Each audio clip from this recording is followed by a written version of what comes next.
Olá, sejam todos bem-vindos a mais uma videoaula do curso de formação psicanalítica, do curso das obras de Sigmund Freud, e hoje estamos estudando o módulo 5, Interpretação dos Sonhos, sobre os sonhos, 1900-1901. E nós ainda estamos no capítulo sobre o simbolismo, né, que aparece nos sonhos. E eu convido a você, meu caro aluno que se encontra aqui nessa videoaula, a abrir na página 397. Órgãos genitais representados por edifícios, degraus e poços. Sonho de um rapaz inibido por seu complexo paterno. Ele estava passeando com o pai no lugar que certamente deveria ser o práter, já que ele viu a ratuda com um pequeno anexo em frente a ela, ao qual estava preso a um balão cativo, embora parecesse bem mole. O pai lhe perguntou para que servia aquilo tudo. Ele ficou surpreso com a pergunta, mas lhe explicou. A seguir entraram num pátio onde havia uma grande folha de estalho estendida. Seu pai queria arrancar um pedaço grande dela, mas primeiro olhou em volta para ver se havia alguém. Ele lhe disse que bastaria ele falar com o contramestre para poder levar um pedaço sem nenhum problema. Uma escada descia desse pátio até um poço, cujas paredes eram acolchoadas com uma espécie de material macio, muito parecidos com uma poltrona de couro na extremidade do poço. Havia uma plataforma alongada e então começava outro poço. Análise. Esse sonhador pertencia a um tipo de pessoas cujas perspectivas terapêuticas não são favoráveis. Até certo ponto, não oferecem absolutamente nenhuma resistência à análise, mas a partir daí revelam-se quase inacessíveis. Ele interpretou esse sonho quase sem dúvida. A rotunda, disse, eram meus órgãos genitais, e o balão cativo em frente a ele era meu pênis, e cuja flacidez tenho motivos para me queixar. Estão me ouvindo perfeitamente? Uhum. Isso, André. Você também, Isabela? Estou te ouvindo, André. E a Santana? Ok? Tô ouvindo. Uhum.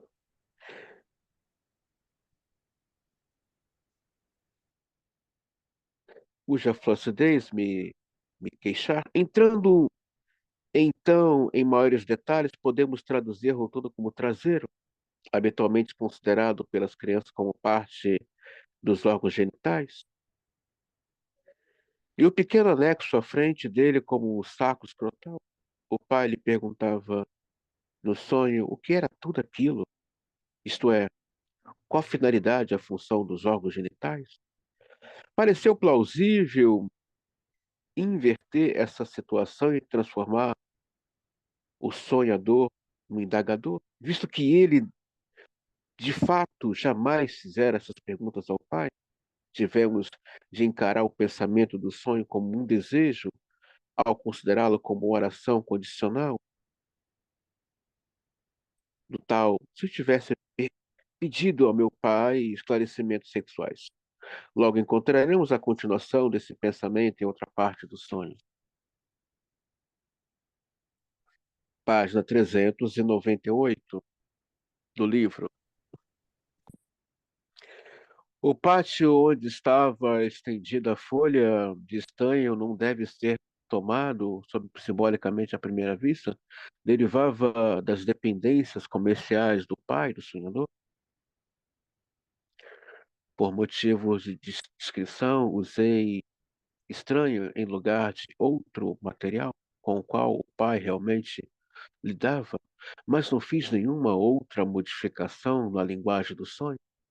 O sonhador havia ingressado na firma do pai e fizera violenta objeção às práticas de um tanto suspeitas de que a dependência, em parte, os rendimentos da empresa. Porque é o seguinte, o pensamento onírico que é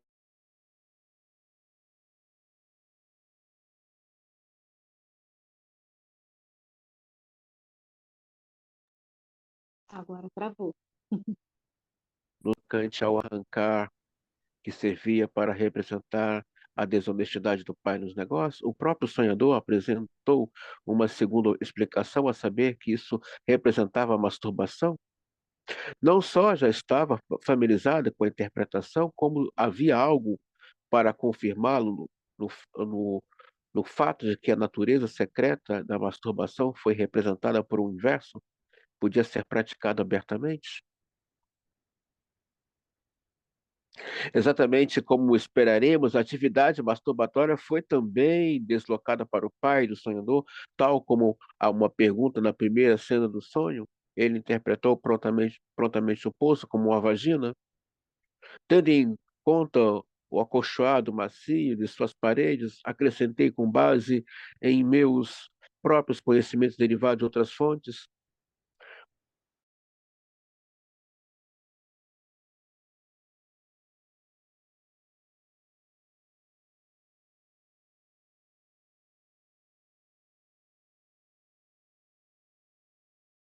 de o primeiro poço ser seguido de uma plataforma alongada e logo depois do outro poço. Ele tivera relações sexuais por algum tempo, mas depois havia abandonado por causa de inibições e agora esperava poder reiniciá-las com a ajuda do tratamento. O sonho, porém, foi se tornando mais vago ao chegar ao final e deve parecer provável a quem quer que esteja familiarizado com essas coisas que a influência de outro tema já estivesse fazendo sentir na segunda cena do sonho, que foi sugerida pelos negócios do pai por sua conduta fraudulenta, por sua interpretação do próprio poço como uma vagina, tudo isso apontava para uma ligação com a mãe do sonhador. Por que com a mãe do sonhador? Alguém sabe? Por que que no final da interpretação do sonho ele fala, isso tem a ver com a minha mãe? Vocês percebam que Freud está trabalhando. Está todo mundo me ouvindo bem? As duas Isabelas, Anitta, Fábio, Isabel, está me ouvindo perfeitamente?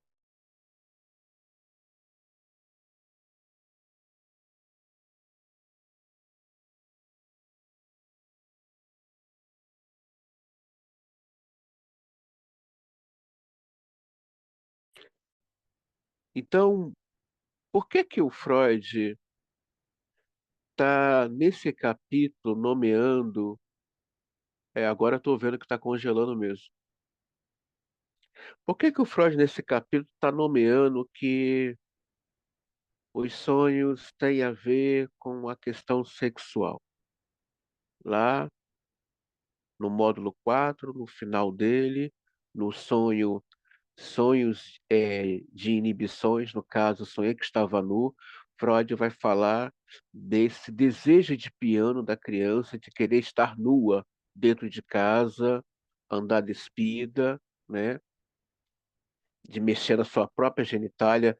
Nós vamos ver isso nos três ensaios. A criança tem o prazer de mexer na sua própria genitália, mas percebam que Freud está trabalhando com o discurso de seus pacientes. Eles estão nomeando: isso aqui é minha genitália, isso aqui é a minha bunda. Não é Freud na cabeça dele. Mas nós vamos ver que Freud daqui dá a resposta. Eu pesquisei em outras fontes. Que fontes? Ele já começa esse capítulo nomeando que os sonhos têm uma pegada simbólica. E falar de simbolismo remete a uma ciência chamada semiótica.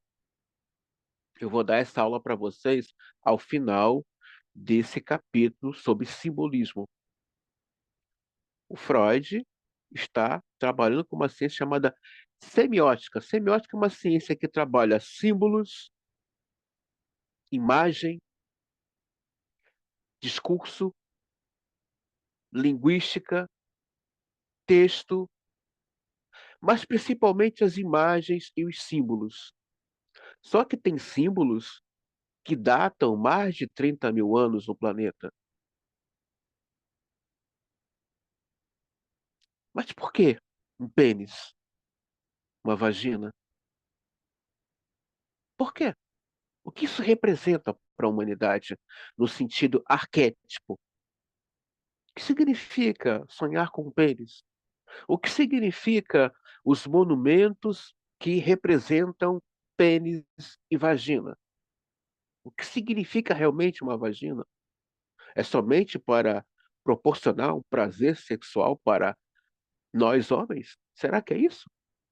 Não, é muito pouco. Se tiver essa mentalidade, esse pensamento, é muito pouco. Há muita.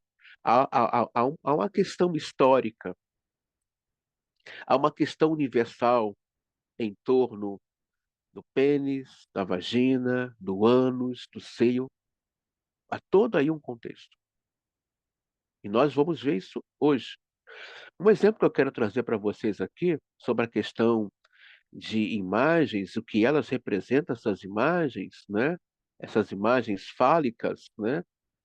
Que aparecem é, no nosso dia a dia,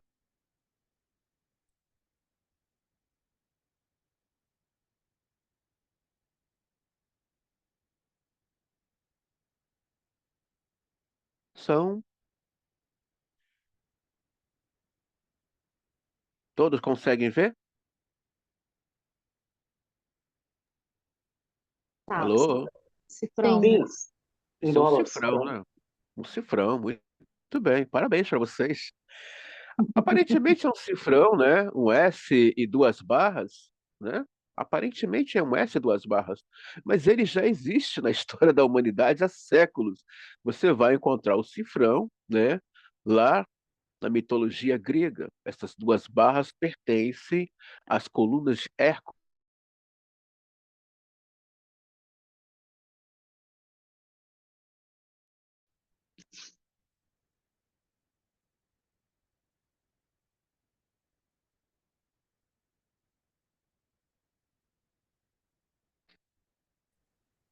um sêmen, por assim dizer.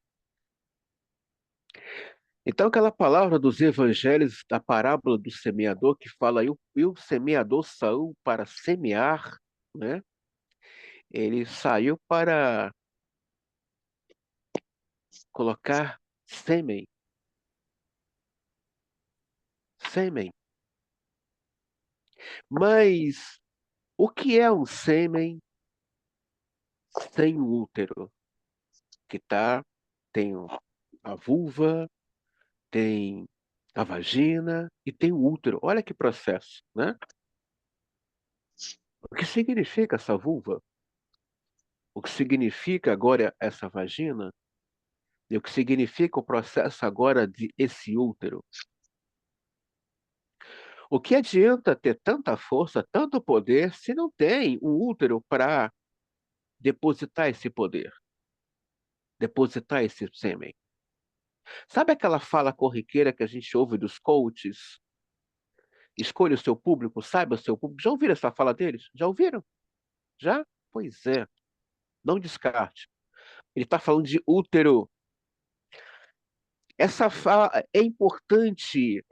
O Nasio fala isso, o Zimmermann, o Freud fala isso. A importância dessa escuta do analista está atravessada, o Lacan fala, na cultura dá ao analista uma certa sensibilidade das coisas.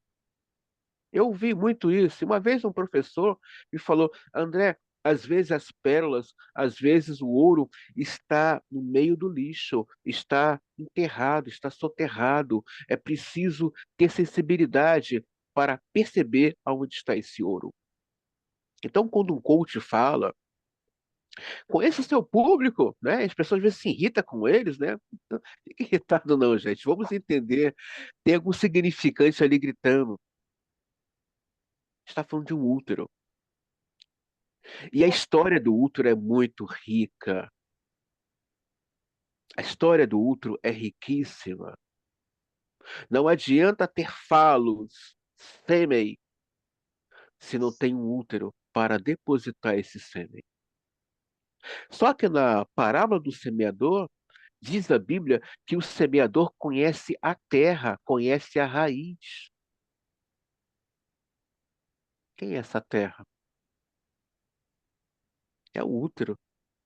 Conhecer bem esse útero. Mas vocês percebam que é o sonhador, é o paciente do Freud que nomeia isso aqui é o meu pênis, ele é flácido, isso aqui é minha bunda, ela é flácida. Ele fala de uma vagina, mas ele fala de outro poço dentro de um poço, que é o da mãe dele, a vagina da mãe dele. É isso que ele está falando. Só que Freud daqui é a resposta, gente. Olha que coisa gostosa. Freud daqui é a resposta, né? Ele diz aqui que ele também havia pesquisado em outras fontes, ou seja, ele está me trazendo relatos, né, dessa questão erótica aqui, né? Mas para Freud não sou estranho. Imagina, seu paciente vem te trazer aí um sonho, um arquétipo do nada, e você fica, o que que ele está falando? Ei, por isso é importante, como diz o Násio e o Zimmermann, de ler um pouco de livro de história, poesia. Não existe o acaso, não existe uma fala solta. Nós vimos em uma aula lá anteriormente que há cinco tipos de sonhos, né? Os sonhos da ordem dos desejos, o sonho reprimido, né? É, o sonho avarejo. O que é o sonho avarejo, né? É aquele sonho que é, é, é, é, é, é, é, é, o sujeito ele traz ali questões que ele não dá conta, um texto solto, aquele pensamento que a pessoa viu na cabeça, né? E ele deleta aquele sonho. E tem o quinto sonho, que é o sonho da mente inconsciente. E a mente inconsciente fala de ancestrais, e não temos uma medição histórica hoje, cientificamente, que prove. Temos uma data tal da nossa existência. Não tem. Tem coisas na face da Terra que ainda é um mistério para a ciência, principalmente a ciência arqueológica e puramente história. Então dizer, peraí, de onde vem essa fala? De onde vem? A gente vai ver. E, de novo aqui, né?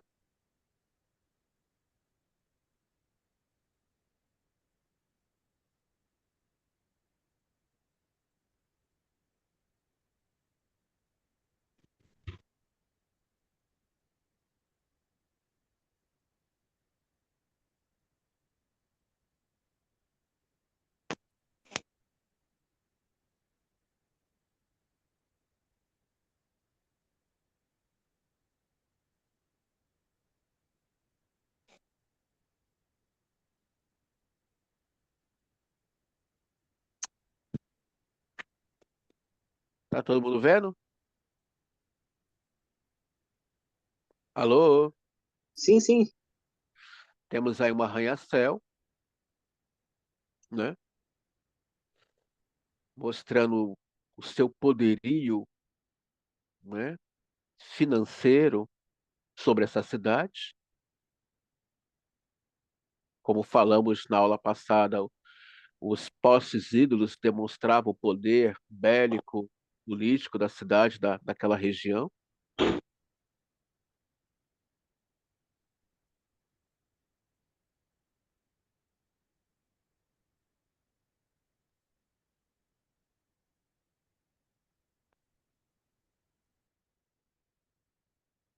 Um prédio conservador,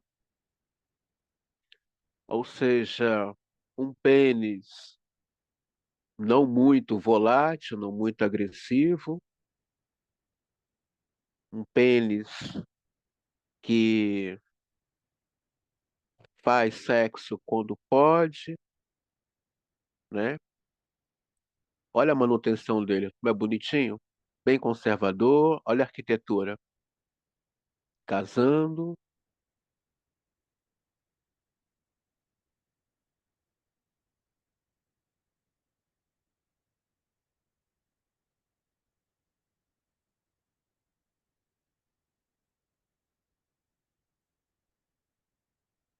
esse é o arranha-céu de Nova York, olha como ele é. E no final ele é pontiagudo, além de agressivo, ele ainda deixa uma picada no final, né? É aquele falos agressivo, mas que deixa uma certa picada, né, de marca da presença ali, né? É um dos postes idos de Nova York, uma das grandes atrações, né? E que ilumina a cidade de Nova York. Quem projetou realmente tinha um falos bem gritante, né?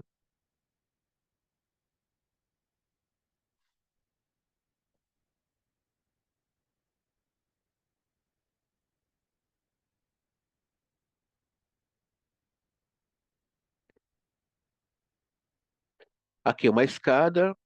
Edmara perguntou alguma coisa, eu não li. Alguém pode me dizer o que ela escreveu?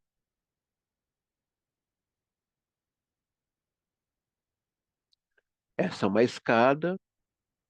Estão todos vendo a escada? Sim, sim, estamos. Sim, sim. Né? A madeira é seu detalhe, né? A madeira conta os detalhes dessa escada, né? Fala da textura dessa vagina, né? Ela é resistente. O Jung tem um outro parecer sobre a questão da escada. O Jung vai dizer que a escada que sobe é uma ascensão do sujeito, uma escada que desce é também uma descida às profundezas do espírito do sujeito, que é a análise, né? Essa profundidade, né? Lembrando a vocês que não é uma regra que nós estamos trabalhando aqui. Pode ter várias interpretações mitológicas, arquétipas, simbólicas, semióticas sobre uma escada, sobre, mas estamos aqui trabalhando com uma fala arquétipa do paciente do Freud, tá? Então, essa escada, como é que é essa escada? É de madeira, é de verniz, é de alumínio, né? Como é que é essa escada? É bom perguntar. Você fez uma pergunta, Edmara, que eu não li. Não, né?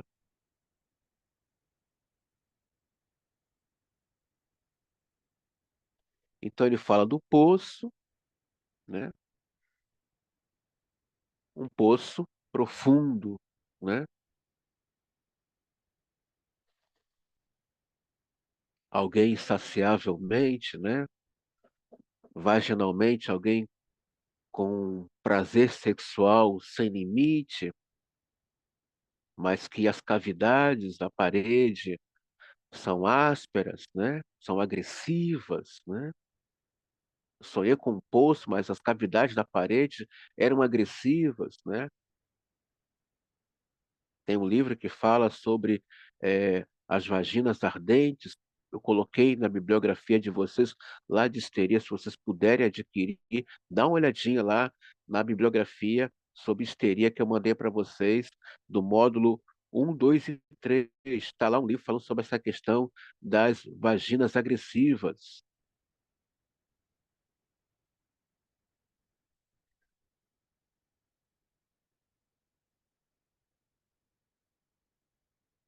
Um poço fechado, bem fechadinho, olha só, coisa linda, né? Ainda tem aí um baldinho para pegar, né? Tá. Só pegar e botar na boca. Coisa linda, né, gente? Água fresquinha, né? Tem uma relvazinha em volta, né? Tem uma relva, né? É um poço seguro, pode chegar, é um poço seguro, né? Não, não tem perigo esse poço, não tem perigo, né? Não tem perigo, né? É um poço seguro, né? tem relva, tem até ali um baldinho para beber. Pode beber, não tem, né? Tem um matinho verde, né? Aquela coisinha peludinha em volta, né? É um pocinho seguro. Não tem perigo. Pode chegar, chega mais. Não tem cobra. Só tem você ali para meter a boquinha e beber dessa água, né? É que nem aquele poço de Jacó. Quanto mais água se bebe, mais tem água para tirar. Pode chegar, chega junto, né? Pode chegar. É, é como diz na gíria, tá seguro, mano. Tá seguro. Ouvir essa frase? Pode ir. Esse poço não tem perigo, né? Não tem perigo. Se tiver com veneno é outra história, não sei. Veneno, né? Olha esse poço, gente. Olha esse mastro aqui, jorrando, né? Profundidade, né? Olha as rochas em volta, né? Eu sonhei com, eu sonhei com um poço, André, e um jarro gigante jorrando. O que é isso? Né? O que é isso, André? Não sei. Sonho é teu. Você sonhou com esse jarro aí jorrando? E perguntar para mim que coisa. Mania de colocar na conta do analista. Sonhei com o negócio jorrando. Não sei. O sonho é teu. Tu estava lá. Mania de querer me arrastar com esses sonhos estranhos. Para com isso. Sou eu, hein? Vocês têm umas manias estranhas. Olha esse, né? Esse se cair não volta. É o poço do grito, é o chamado. Esse aqui é o poço chamar, é o chamado. Tá chamando, só que não volta. Se cai dentro, não volta, não volta, né? Tem lodo aí, ó. Tem lodo em volta dele. Se cair lá dentro, não volta nunca mais. Está preso, né? André, Oi. tá falando essa coisa do poço, do poder, do sêmen. Lá tem um lugar na Itália, o pessoal fala que joga uma moedinha, Uhum. né, Tem um no poço poço, lá. É no poço, é lá. Tem que jogar lá dentro. Tem que apostar lá dentro. É para lá, realizar o lá não vai ter, desejo. não vai prosperar. Então, ele está me vendo, né? Você está falando isso, está me vindo isso, essa coisa de por que a moeda justamente no poço, Porque é aquilo que eu falei para vocês. né? A vagina não é só para o prazer, ela é um acolhimento Sim. para esse pênis. Ele só vai prosperar a sua semente se encontrar um abrigo, um acolhimento e um útero. Não adianta. Eu estudei tanto, eu me preparei tanto, tá bom, mas você conhece o seu útero, você conhece o seu, a sua terra. Às vezes a pessoa fica frustrada, meu Deus, o que está acontecendo? Eu estudei tanto, eu me preparei, eu sei das coisas, eu sei por onde começar, sei o meio, sei o fim, mas tem essa questão arquétipa, simbólica que, que nos atravessa. Não adianta. Infelizmente, né, estudando símbolos, eu estou percebendo o quanto a humanidade está longe da sua essência ancestral. Não é somente chegar, não, amigo. Tem todo o simbolismo ali, aquela vulva, aquelas cavidades, né? É o acolhimento, ela está acolhendo esse pênis. É o acolhimento. Vagina é só prazer, acolhimento. Eu estou acolhendo o seu pênis. Eu quero esse pênis aqui como forma de acolhimento. E eu recebo a sua semente. A minha terra vai produzir aí um fruto, uma prosperidade. Então, não adianta ter força e poder, tá? Mas você vai precisar de um útero. Você vai precisar, não adianta, você vai precisar de um lugar para depositar essa força.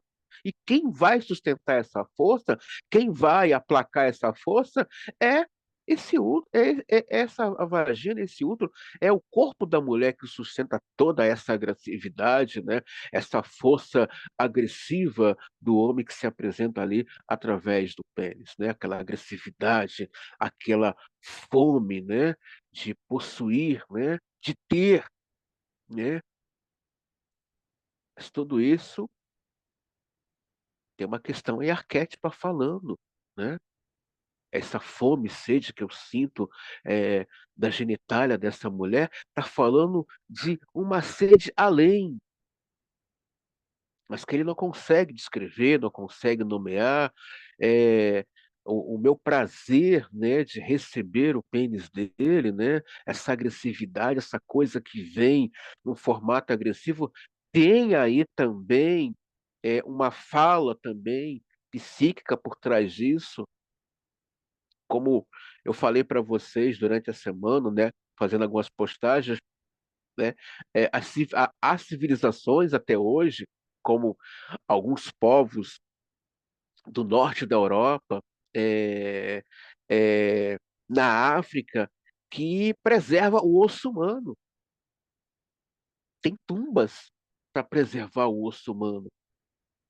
Eles têm uma consciência que esse osso espera o retorno do seu dono. Os primeiros cristãos da nossa era, né, eles acreditavam na importância da preservação dos ossos humanos. Tanto é que a Basílica de São Pedro, a Basílica de São Paulo é construída em cima de ossos humanos. Em cima de ossos humanos. Alguma dúvida tem aqui sobre esse capítulo que a gente leu, gente? Alguma dúvida? Nenhuma dúvida? Vamos Ô, para o André, outro. o que está aqui não sei se eu estou linkando corretamente, mas e a histérica, como é que fica nesse ponto? Já que Ela ela não interrompe. gosta ela não gosta de ser, é, ela não quer acolher, Não, não é dela. ela não quer. Mas o do perverso ela acolhe. Do perverso ela acolhe. Ela pode não acolher do neurótico, mas do perverso ela vai acolher, ô Isabela. Isso Ela tem vai acolher. alguma coisa a ver com filhos de histéricas que operam? Não, não ouvi direito. Tem alguma relação dos filhos, isso que a gente está falando aqui, alguma coisa a ver? Os filhos de histéricas são pessoas, adultos, crescem Sim, e não sim. prosperam, porque eles não Tem, tiveram esse tem, tem, acolhimento, tem, tem. Eu até esqueci, eu não acrescentei na aula passada, né, naquelas imagens daqueles elmos, né, dos Vikings. Não adianta, às vezes, a pessoa ocupar um posto de destaque, de poder na sociedade, se falicamente ele é falido. Se falicamente é uma pessoa falida. Não adianta a pessoa ter aí siglas fálicas, né? Na sociedade, ele é um diretor de uma empresa, ele é o gerente de uma estação, e se ele pessoalmente tem aí uma questão fálica falida, né? O que Uhum. Lacan fala, né? É um pênis mole, foi o registro desse paciente do Freud, né? O meu pênis ele é muito flácido, ou seja, não há uma certa firmeza, tanto é que ele relata, eu tive um tempo de relações sexuais, mas eu parei, tipo assim, eu parei, não sinto mais falta, percebe? Aquela coisa de, essa coisa do poder, né? Uma coisa é desejar o poder, né? Você pode ter ambição, isso não é errado, é, mas outra coisa é você não saber lidar com o poder. É outra coisa bem diferente em psicanálise. Nós vamos.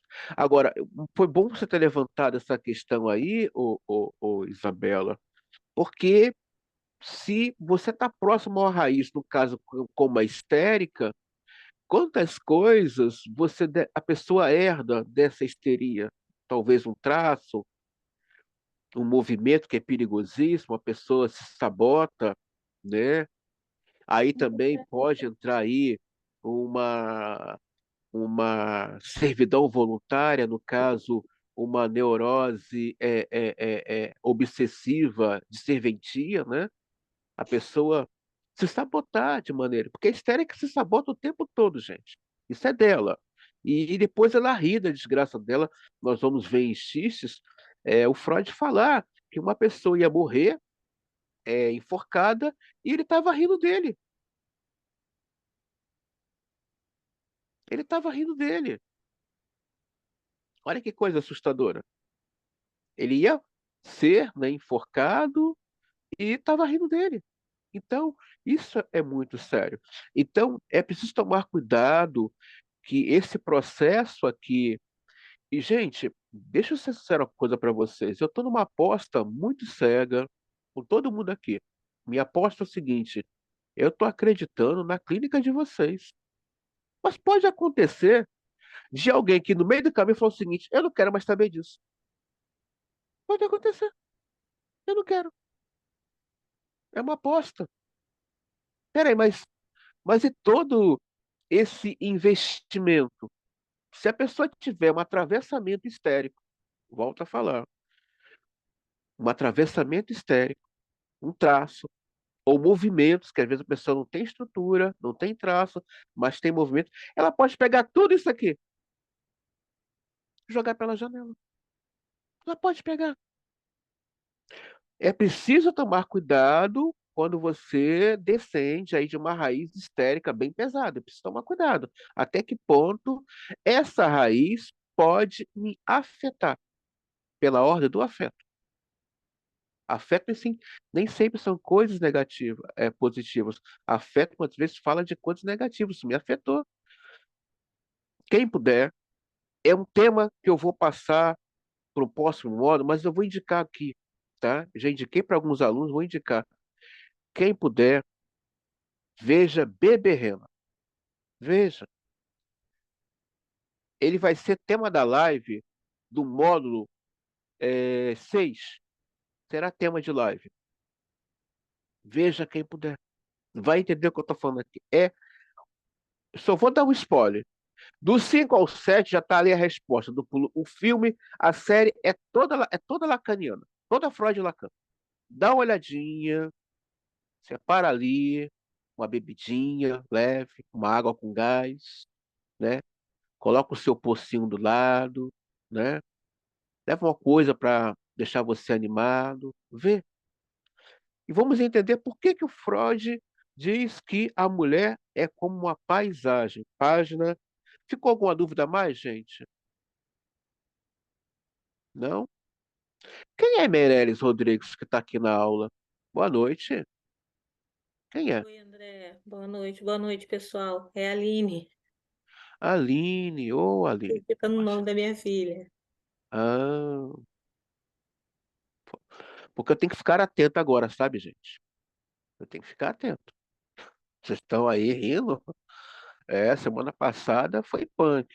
Foi punk, não é pra rir não, gente. Fica ligado, tá? Nesse grupo aqui tá surgindo tudo. Tudo tá surgindo aqui. As Pocahontas, as fadinhas, tá surgindo tudo aqui. As venenos, né? Um rádio de vez em quando baixa aqui. Oh, ele tem. Chega aqui. Estão rindo, né? Não é pra rir não, gente. É sério. Página 399. O órgão masculino representado por pessoas e o órgão feminino representado por uma paisagem. Sonho de uma mulher inculta cujo marido era policial, relatado por Dantner. Então alguém invadiu a casa e ela se assustou e chamou um policial, mas ele entrara calmamente numa igreja, a qual se chegava subindo alguns degraus. Acompanhado de dois vagabundos, atrás da igreja havia uma colina, a mais acima um bosque cerrado. O policial usava capacete, gola com insígnia de metal e uma capa. Tinha uma barba castanha. Os dois vagabundos que o acompanhavam pacificamente, o policial tinha aventais semelhantes a sacos atados à cintura. Em frente à igreja, uma trilha levava até a colina. De ambos os lados cresciam relva e moitas cerradas, que iam tornando cada vez mais extensas e o alto da colina transformava-se em um bosque comum. Por que que Freud associa a mulher a uma paisagem? Quando a gente estuda os,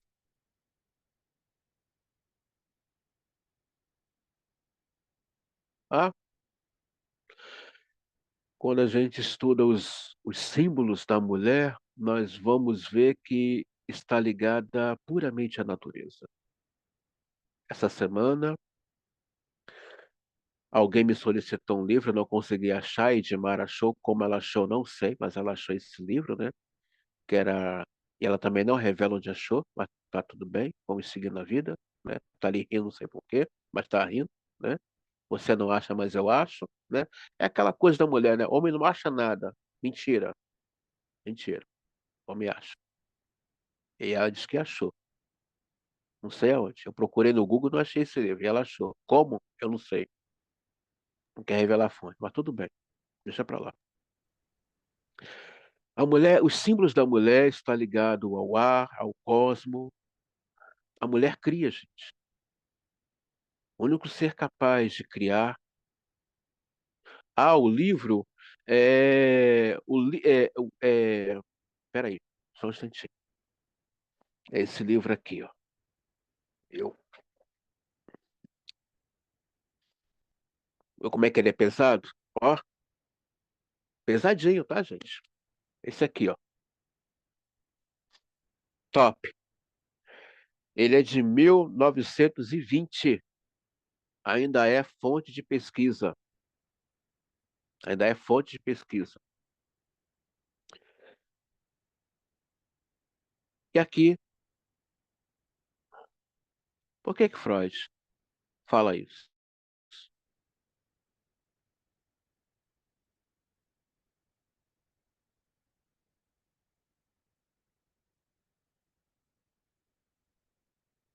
Conseguem ver? Consegue, pessoal? Dá para ver sim. Aham. Né? Lindo, né? Que lugar. Te deixa até você em estado de meditação.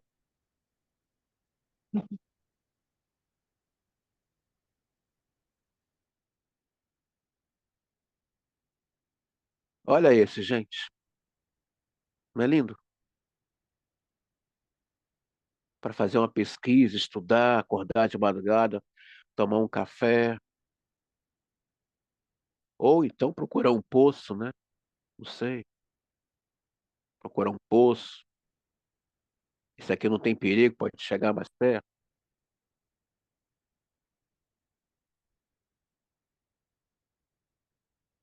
Olha isso. Mas por que Freud associa a mulher a uma paisagem?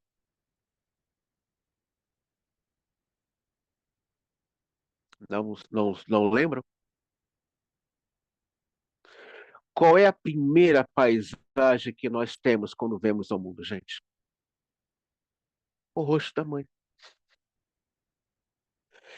É a primeira linda paisagem que o humano tem, é a mãe, gente.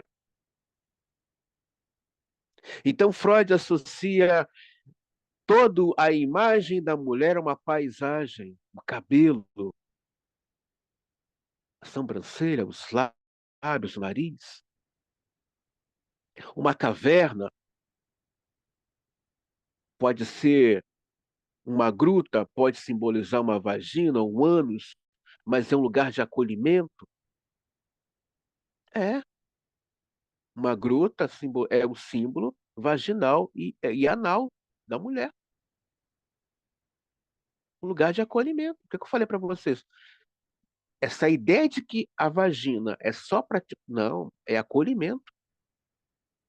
Eu escolhi acolher o seu pênis. Eu escolhi o seu sêmen. Gente, isso é muito profundo, isso é muito rico. Eu escolhi a tua língua dentro da minha boca. É o encontro da guerra com a harmonia.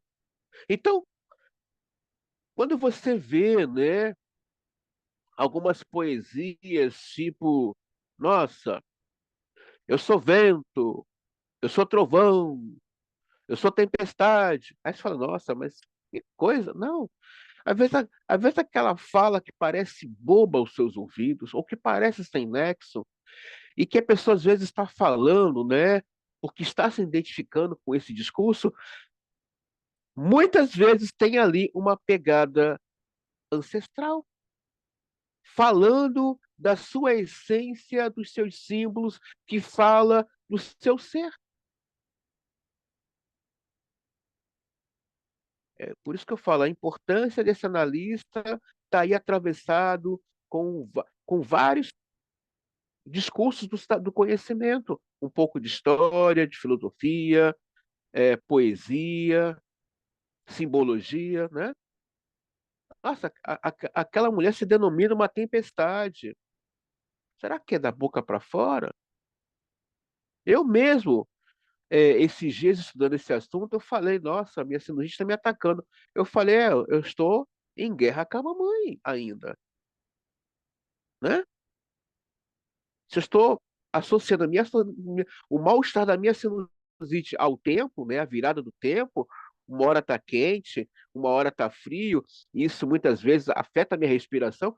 Eu estou falando indiretamente da minha mãe, gente. Hoje eu consegui ter esse insight rápido, falei, é da minha mãe que eu estou falando. É da minha mãe que eu estou falando. É dela. Porque o tempo, o ar, o gelo, a água, o poço, a montanha, o vale, o rio vermelho. Tá bom, bom descanso. Está falando o tempo todo desse feminino e dos elementos que fala desse feminino.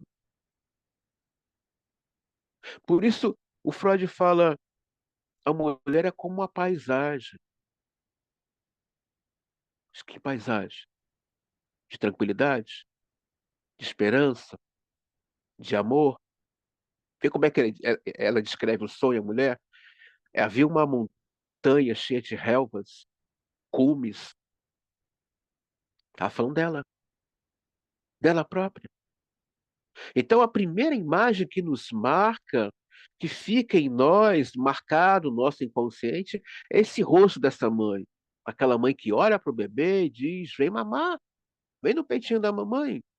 Você E está aquele falando bebê, isso, é engraçado que na cultura africana, os orixás, né? eu não ouvi direito. Eu estou falando que se você está falando isso, e o que me vem em mente também, na cultura africana, os orixás femininos, Sim, né? A Oxum é a cachoeira, aquela paisagem, né? Da água doce, a água no mato, né? A sim, Iemanjá, o mar, né? A sim, Inhansã, que são os raios, a tempestade, né? Eu vou mandar uma sim, música sim. para você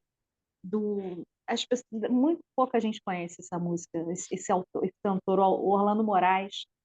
A música se chama é uma das músicas que eu mais gosto da vida. É A Montanha e a Chuva. Sim. É toda metafórica e exatamente o que você está falando de paisagem, Mas, da mas, música. mas a nossa cultura indígena também é rica. Descreve a mulher como uma lua, né? Então, quando a gente vê essas poesias, que tem ali uma pegada, claro, de uma neurose, de uma psicose, de uma histeria, você é como uma lua, eu olho para você, você é como uma lua cheia, né? Eu olho para a sua face, é como ver o sol do meio-dia. Está aí falando desse simbolismo ancestral que remete ao feminino, ao feminino.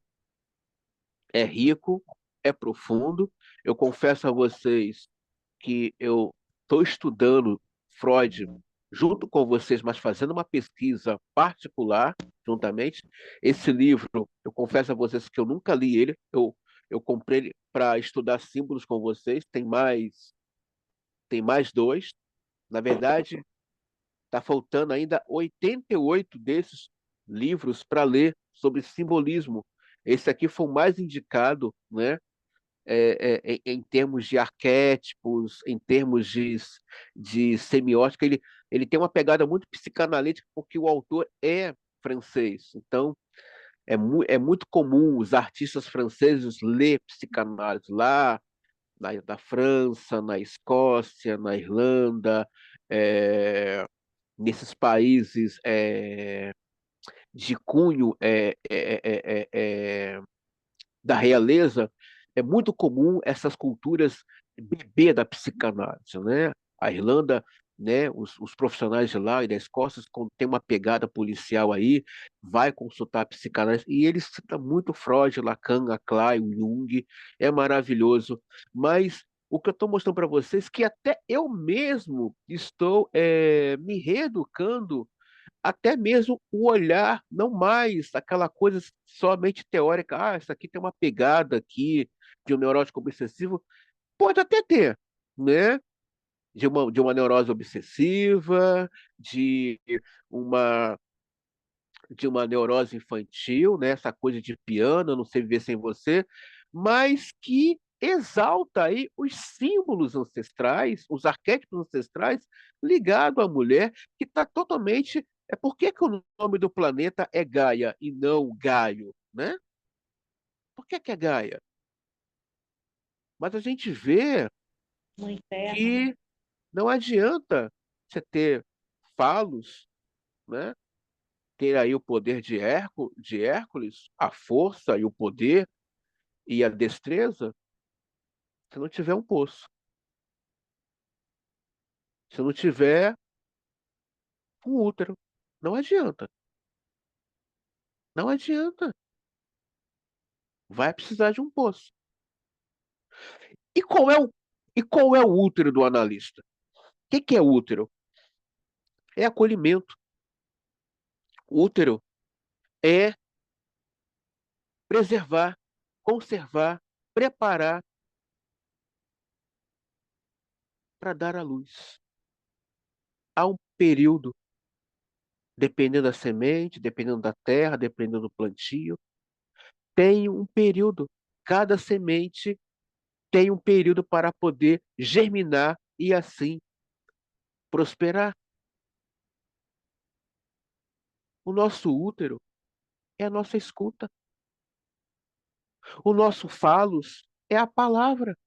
Trabalhamos com a palavra. Então, nossa aposta não é no visível. Nossa aposta é naquilo que ninguém vê. Eu pergunto a você, meu caro aluno, aspirante, psicanalista ou futuro aspirante dessa escola, quanto de tesão você tem no seu falos e quanto você acredita nele? Quanto? Quanto você acredita no seu falos? Quanto? Quanto? Quanto que você tem de crédito? Crédito de acreditar, de acreditar. Quanto? Isso aqui vocês têm, todos vocês têm, seja psicanalista ou não, vocês têm isso aqui, ó. Crédito, acreditar, falos.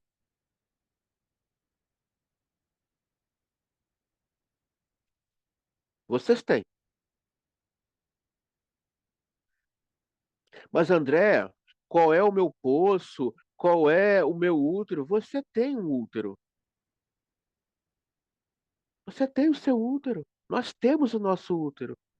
É a escuta. Não adianta eu saber isso aqui. de frente para trás, de trás para frente, do meio para frente, do meio para trás.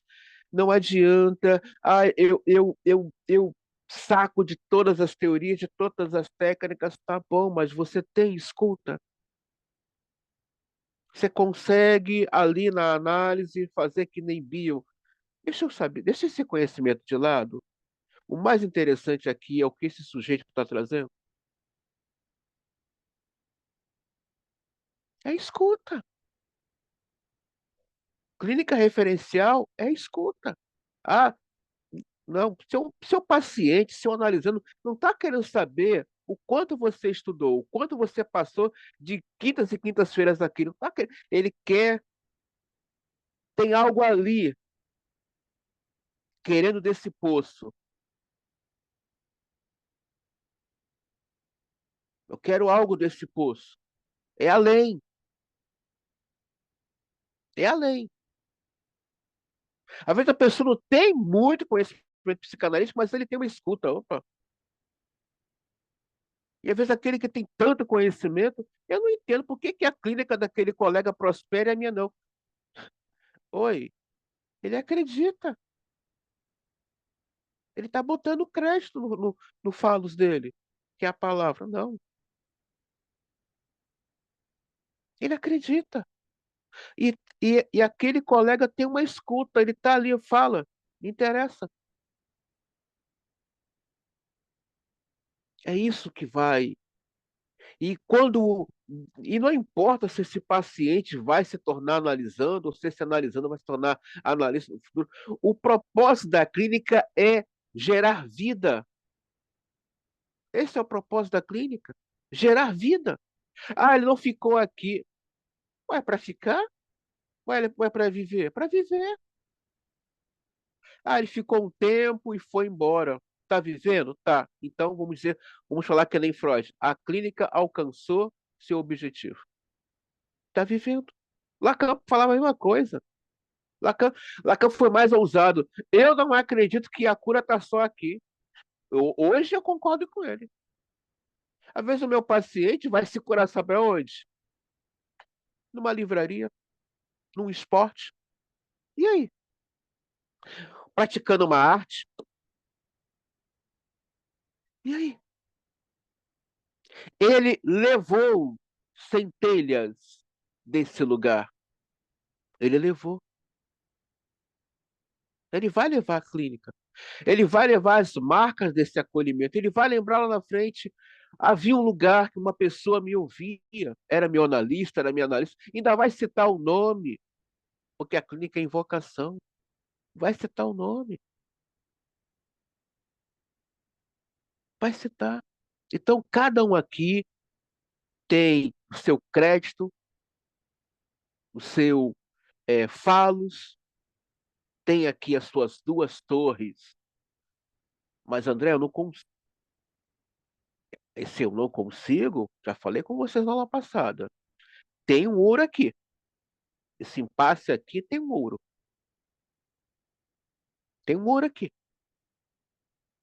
Eu não consigo. Eu não sou de cobrar. Eu não consigo cobrar. Eu tenho receio de cobrar. Opa, tem algo bom aqui. Maravilha. Tem algo aqui. Não consigo dizer o que que é. Maravilha, que bom. É como diz o Lacan. Aqui está um saber que é só seu. Está aqui, está recalcado. Eu não consigo brigar pelo meu falos ou brigar pelo meu. Opa, que bom, maravilha. Tem algo aqui de um saber que é só seu. Eu não consigo brigar pelas minhas questões narcísicas. Que bom, tem algo, tem um ouro aqui. Quando eu vou ver já não existe pessoas despercebidas. Guarda o que eu vou falar. Não existe pessoas despercebidas. Existe talvez uma libido não trabalhada e direcionada para algo. É o que existe. Como a Isabela acabou de falar, e filhos de histéricas que não prosperam. Pode estar ligado a isso, a um corte, a um desvio. Quando eu vou ver, eu nem sei quem está me devendo, o que eu emprestei. Não. Assim como não existe esquecidos, não existe desapercebidos. E existe uma libido que ela está desfocada desse ego. Faltou autoinvestimento erótico. Nós vamos ver isso nos 3 estágios da sexualidade humana. Por isso a importância da análise. Por que que não consegue fazer esse autoerotismo? Por que que não consegue abraçar, né, as suas questões narcísicas? Gente, tudo que chega às minhas mãos e que tem, às vezes, uma pegada de afeto desse outro em minha direção, seja uma caneca, seja um livro, seja um caderno, uma roupa, eu tenho ciúme, tenho, tenho, vai levar não, deixa aqui. Isso aqui foi dado com carinho. Não. Do dia, meu irmão, eu tenho um armário cheio de caneca, mas tem uma que eu uso, que põe meu café, ele fica quentinho o dia todo. Né? Eu mando pela casa, para lá e para cá, às vezes numa correria, vou lá, meu café está quentinho. E um copo desse tamanho, onde eu coloco ali minha Heineken, maravilhosa, fiquem com inveja, mas a minha Heineken, domingo, ela funcionou. Eu não tenho culpa se a pessoa é vascaína, mas o meu time, que é um time espiritual, que é o Flamengo. Você não sabe, Flamengo é espiritual. É. Eu fiquei com dó dos vascaínos, até desliguei a TV. Pô, gente, 6-0, 6-1. Eu falei, não, tá humilhando muito. Aí já é demais. Eu tenho um copo que se eu encho de Heineken, volto lá, 1 hora depois, tá geladinho. Maravilha. Não toca naquele copo. O teto desce. Desce. Do Gil Bonito, meu irmão, vou levar esse copo. Falei, vai levar é uma mãozada. Mexe aí só. Quase que eu pulei em cima dele. Eu tenho uma caneca que é cheia de palavrão.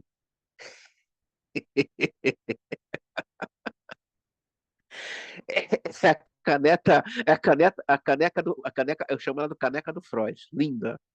Eu pego nela e vejo se ela já tá xingando. Muito boa.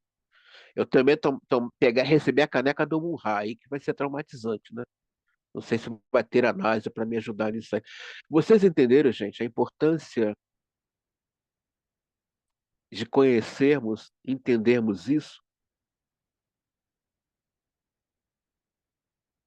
Pessoal, a aula está findando, tá? Vamos até aqui, tá? Parabéns a vocês. Eu espero que esse conteúdo, que não foi muito, mas foi aqui um rascunho para esclarecer a vocês, tá? Mas eu espero que na próxima aula avancemos mais um pouco nessa questão aqui dos simbolismos. A aula está ajudando vocês? Está esclarecendo alguma coisa a vocês, gente? Tá? Sim, sim.